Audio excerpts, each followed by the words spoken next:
Hey there for Dragonfly and me friends. Welcome to another episode of Jean in the Kitchen. If this is your first time here, welcome. I'm Jean Roman and you are at For Dragonflies and Me. I am here today. I'm going to be teaching you how to do roasted garlic in two ways. One is utilizing the whole bulb, and I don't feel like this one can get the cloves as soft as the second variety and type that I'm going to show you, where you're actually going to take the peeled cloves and put them in a baking dish and soak them in olive oil. And I know some of you are like, well, why would you use so much olive oil? Well, I'm making garlic infused olive oil, so I can use that on my pasta. I can use it as a dipping oil. I can put thyme in it and infuse it even more. So a couple different techniques.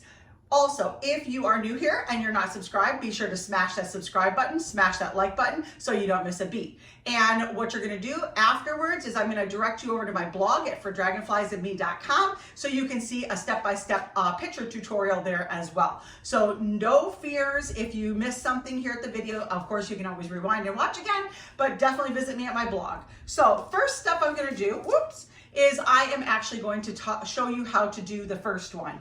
And this is simply a garlic clove that I purchased at the grocery store. I will grow my own. I'm so excited about that. But what I'm gonna do is I'm actually gonna cut the top off of the clove. And so you can kind of see. And then what I'm gonna do is just kind of loosen it up a little bit, and I'm gonna take out the outer layer of skin just a little bit. And then you can use either a piece of parchment paper or foil wrap. Either one is fine. I'm using parchment paper today. So what I'm gonna do is I am going to simply, I'm gonna get some sea salt as well. So I have my pink Himalayan salt.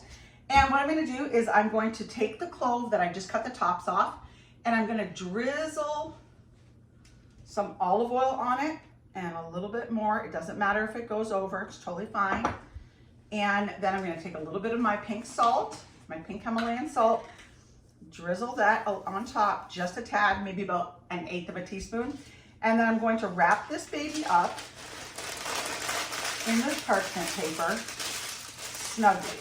And so I'm gonna roast that in a 200-degree oven. I've already got my oven preheated. So now this is, what we prefer. So Dave and I love to go to some nice steakhouses, and one of our favorites is Mint 29 in downtown Dearborn, Michigan. Phenomenal food, phenomenally sourced, locally sourced foods as well. But their steaks, their tomahawk steak is to die for. So Dave and I went there for New Year's Eve, and we both got steak, and we were served this little cup of garlic cloves. And we're like, oh my gosh, we both love garlic. So when we tried it, I had some smashed potatoes and I put a little bit in it.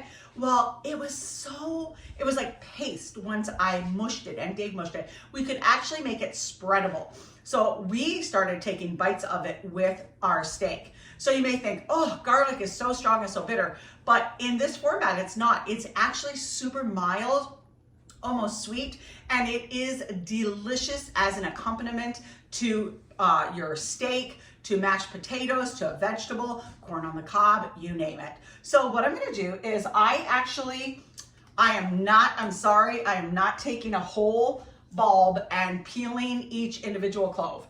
So I do it the lazy way, if you wanna call it that way, but I buy pre-peeled garlic in little packages. So these packages generally have 5 of these individuals, and each one is about a bulb of garlic. So today I am using about 4 of those packages, so I'm doing 4 bulbs. We are actually having steaks on the grill tomorrow, which is why I'm doing this today.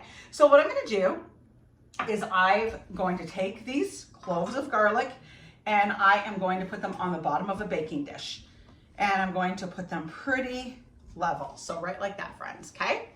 And then I am going to take my olive oil, and I'm gonna add a little bit more because I want to completely saturate. I want these cloves to be completely enveloped in that olive oil. So you can kind of see right there.